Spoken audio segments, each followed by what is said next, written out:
The gunshot shattered the frozen morning air. Jake Barthen's hand flew to his holster as he spun toward the ranch gates. Through the swirling snow of Silver Creek, a figure collapsed against the fence post, an old woman in rags, clutching her side, gasping for breath. "Help me," she whispered, her voice barely audible over the December wind. "Please, they're coming." Jake rushed forward, catching her before she hit the ground. Her face was gaunt, weathered by years of hardship, and her clothes hung in tatters.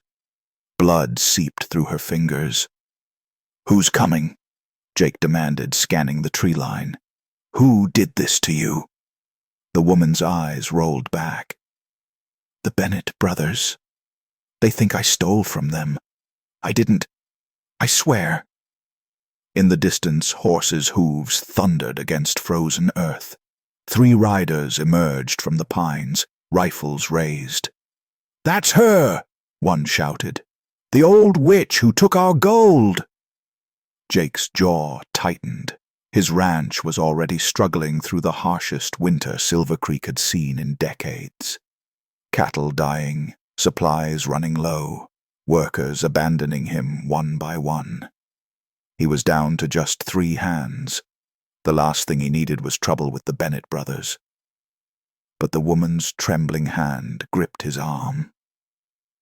"I'm not worth much, sir, but I can work. Just give me a chance."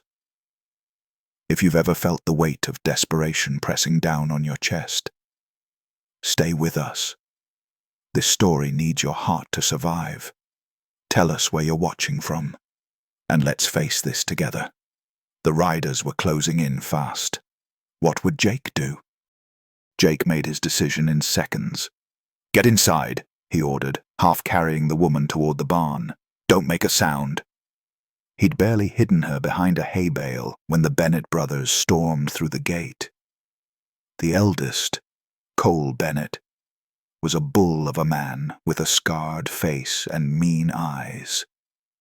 "We know she's here, Barthen," Cole snarled, dismounting. "Hand her over, and we'll forget you interfered." Jake stepped into their path, arms crossed. "Don't know what you're talking about. Haven't seen anyone all morning." Cole's brothers flanked him, rifles leveled. "You calling us liars?" "I'm saying my ranch, my rules. You've got no proof of anything." The standoff stretched like pulled wire. Finally, Cole spat in the snow. "You're making a mistake protecting that thief. When we prove she stole from us, you'll hang right beside her." They rode off, but their threat lingered in the cold air. Jake found the woman still trembling behind the hay. Up close, he noticed something unexpected. Her hands, though gnarled with age, moved with surprising steadiness as she pressed cloth to her wound. "I didn't steal their gold," she said quietly. "But I know where it is." Jake's eyebrows rose. "You'd better start talking, old woman. What's your name?"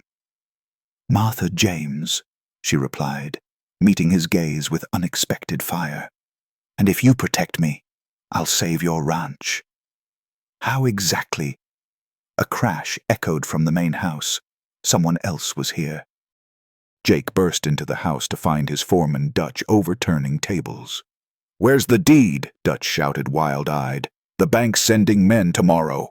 "They're taking the ranch." Jake's stomach dropped. "Tomorrow? They said end of January." "They moved it up. Harsh winter means they want property now before spring." Dutch's voice cracked. "We're finished, Jake. 3 months behind on payments. We can't pay."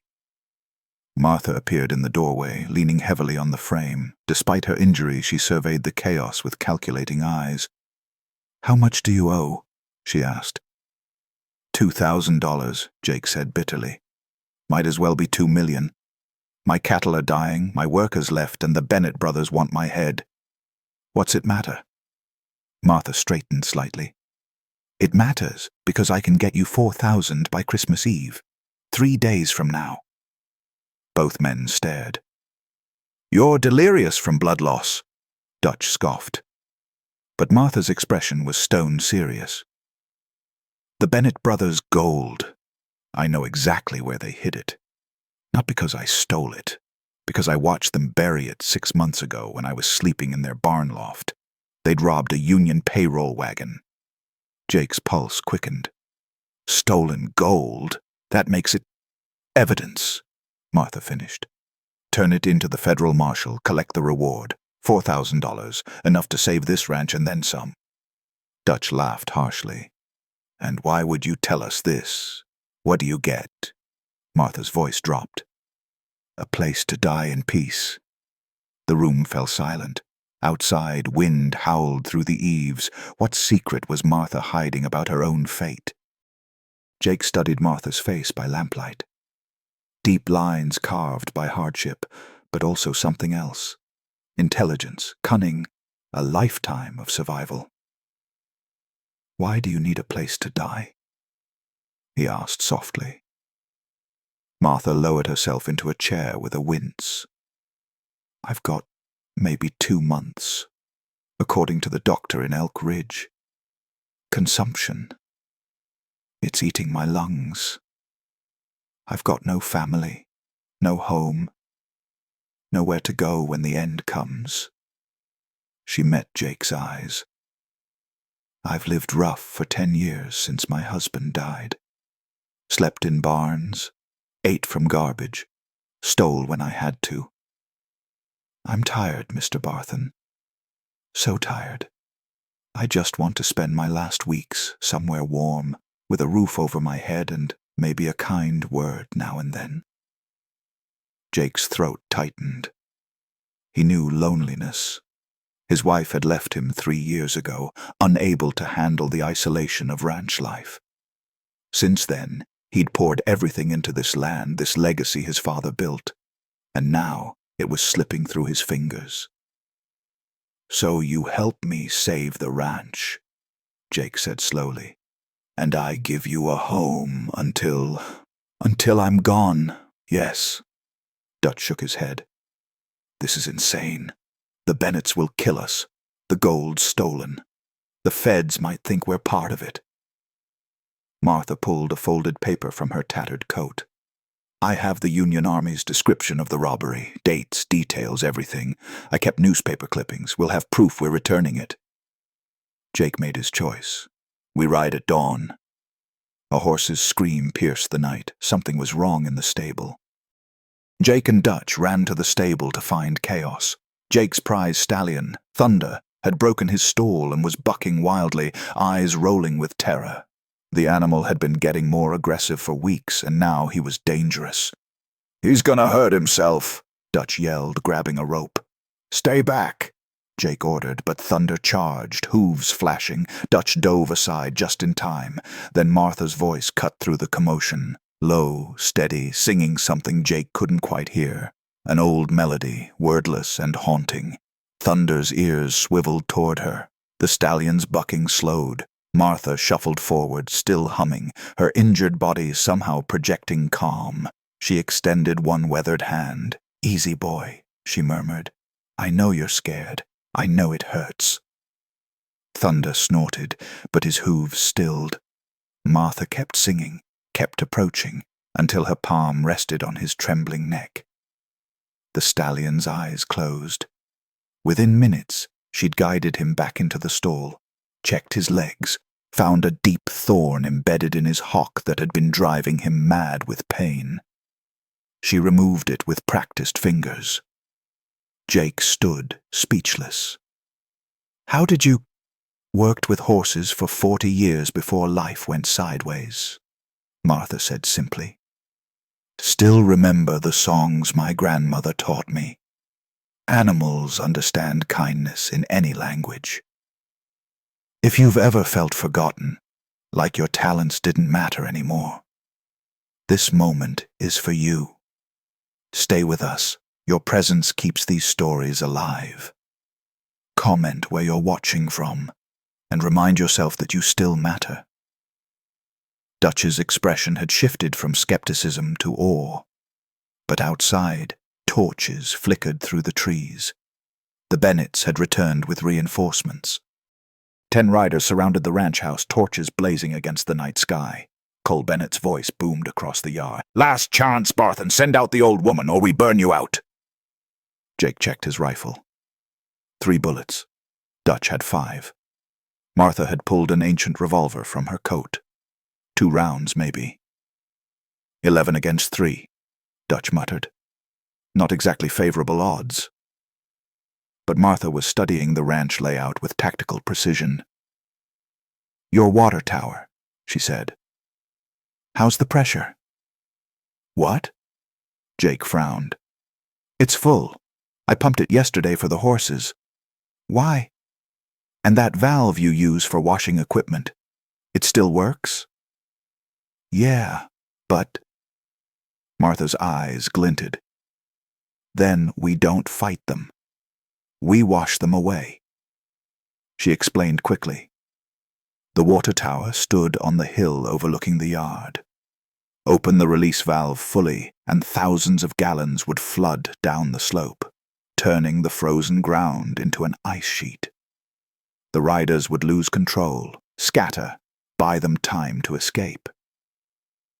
"That's our winter water supply," Dutch protested. "That's your life," Martha countered. Cole fired a warning shot.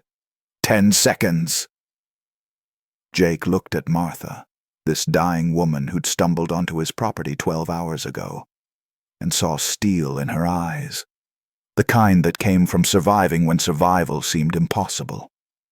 "Do it," he decided. They sprinted to the tower.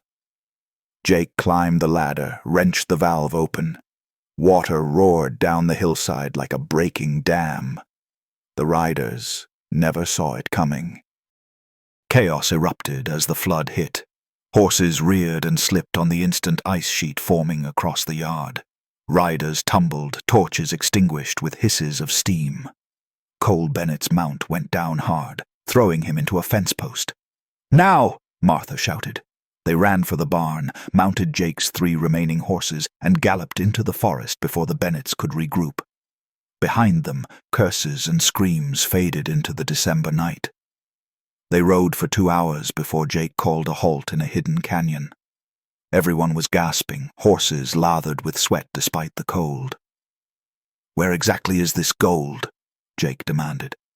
Martha pointed north. "Bennett Creek, near the old mining camp. They buried it under the collapsed stamp mill. Figured no one would dig through that rubble." Dutch was checking their supplies. "We've got enough food for maybe 2 days, no winter gear. If a storm hits, then we die," Martha said matter-of-factly. "But at least we die trying." Jake studied her. "You're not just some homeless woman, are you? The way you handled thunder, that tactical thinking with the water tower. Who were you before?" Martha's face softened. 20 years ago, I was Martha James Holloway. My husband and I ran the largest horse ranch in Wyoming territory, 200 head prize stock. Then the fever came. Took him, took our sons, took everything. Creditors seized it all." Her voice hardened. "I've been invisible for a decade, Mr. Barthen. Just another old woman society throws away. But I haven't forgotten how to survive." A wolf's howl echoed through the canyon. It sounded too close. They reached Bennett Creek at dawn. The abandoned mining camp stood like a skeleton against the pale sky. Collapsed buildings, rusted equipment, and the massive stamp mill Martha had described, its timbers shattered and half-buried in frozen earth. "There," Martha pointed, "northwest corner under the main beam." They dug for an hour, fingers numb, shoulders aching. Jake's shovel finally struck something solid, a metal strongbox, Union Army markings still visible. Dutch pried it open. Gold coins gleamed in the early light, thousands of dollars worth. "Sweet mercy," Dutch breathed, but Martha had gone rigid. "We need to leave. Now." "What? We just found—" "Someone's been here recently. Fresh tracks in the snow, maybe 6 hours old." Her eyes scanned the tree line. "The Bennetts must have checked on their stash after the flood. They'll know it's gone when they return." Jake hefted the strongbox. "Nearest federal marshal is in Silver Creek. If we ride hard." A rifle shot cracked. The bullet struck inches from Dutch's boot. Cole Bennett emerged from the ruins, blood streaming from a gash on his forehead, murder in his eyes. 6 riders flanked him. They'd been waiting in ambush. "Thought you were clever, didn't you?" Cole snarled. "That's our gold, our score, and you're gonna die for touching it." Martha stepped forward, placing herself between Jake and the rifles. Her frail body suddenly seemed larger, more commanding. "That gold belongs to the United States Army," she said clearly, "and you boys are about to hang for stealing it." Cole laughed. "Who's gonna tell them? You'll all be dead in a ditch." What was Martha planning now? Martha's hand moved to her coat pocket, not for her revolver but for something else. A silver whistle. She blew 3 sharp blasts that echoed off the canyon walls. Cole's smile faltered. "What the hell?" Thunder answered first. Not Jake's stallion, but the sound of hooves. Dozens of them. Then more horses appeared along the ridgeline, ridden by men in familiar clothes. Ranch hands from neighboring spreads. Men Jake recognized from cattle drives and town gatherings. Dutch stared. "How?" "I sent word yesterday," Martha said quietly, "while you boys were sleeping. Told them Jake Barthen needed help against thieves, that the Bennetts had crossed a line. Ranchers look after their own." The riders descended, surrounding the Bennetts. Cole's men dropped their rifles, outnumbered 3 to 1. Jake felt something crack open in his chest. Gratitude, hope, wonder at this woman who'd orchestrated everything. But Martha swayed suddenly, coughing. When she pulled her hand away, blood speckled her palm. "Martha!" Jake caught her as she collapsed. "It's all right," she whispered, voice rattling. "Got you your ranch back. That's what matters. I'm so tired, Jake, so tired." "Don't you dare," Jake said fiercely. "We're getting you to a doctor. You hear me? You're not dying in this frozen canyon. You're going to see that ranch saved. You're going to have your warm bed and your kind words and—" Martha smiled. "Never thought I'd matter again.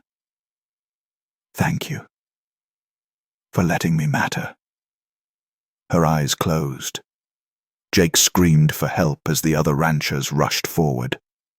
Would Martha survive long enough to see the home she'd fought for? Christmas Eve dawned crisp and clear over Silver Creek. Jake stood on his porch, saved porch on his saved ranch, watching snow fall gently on land that was truly his again. The federal marshal had taken the Bennett brothers into custody, awarded the $4,000 reward, and cleared Jake's name completely.